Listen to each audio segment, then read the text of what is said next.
देविया सज्जनों, एक गृहस्थ के पास सोने की थाली थी और केवल इस बात को वही जानता था और उसकी पत्नी।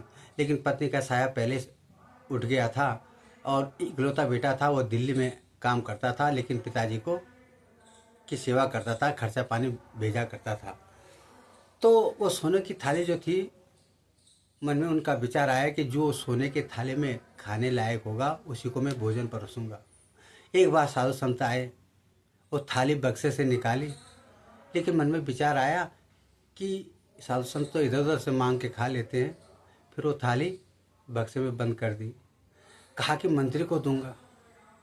मंत्री आया तो दिव्य सज्जनों, मंत्री चंदा इकट्ठा कर रहा था। सोने की थाली निकाली थी बक्से से। फिर कहा ये मंत्री इस सोने की थाली में खाने लायक नहीं है। उसको फिर बक्से में रख दिया। मन में विचार आया कि किसी राजा को दूंगा। तो दिव्य सज्जनों, राजा आया, लेकिन राजा तो बलहीन था, हारा हुआ था। तो सोने की थाली जो थी बक्से से निकाली थी, लेकिन वो बक्से में ही रख दी, क्योंकि हारा हुआ राजा है। मैं तो उसको दूंगा ना जो पराक्रमी होगा। तो दिव्य सज्जनों, हुआ क्या कि उसकी मृत्यु हो गई। बेटे को फ़ोन किया गया कि तुम्हारे पिताजी का देहांत हो गया, जल्दी घर आओ। तो जो भी नित्य क्रिया क्रिया वगैरह तेरवी हुई। उसके बाद ब्राह्मण को जिमाया गया। तो पत्नी से कहा कि बक्से में क्या रखा है थाली, तो इसको खोल के दिखाओ। देखो तो उस सोने की थाली जो थी ना, काली पड़ चुकी थी।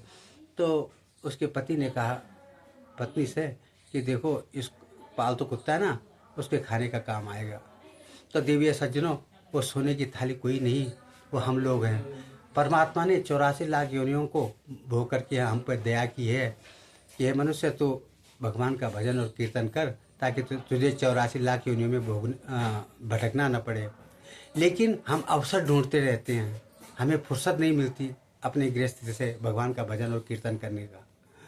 तो वो अवसर, वो फुर्सत हम गंवा बैठते हैं और 84 लाख योनि में घूमते रहते हैं। यही इसका सार है। राधे राधे, जय श्री कृष्ण।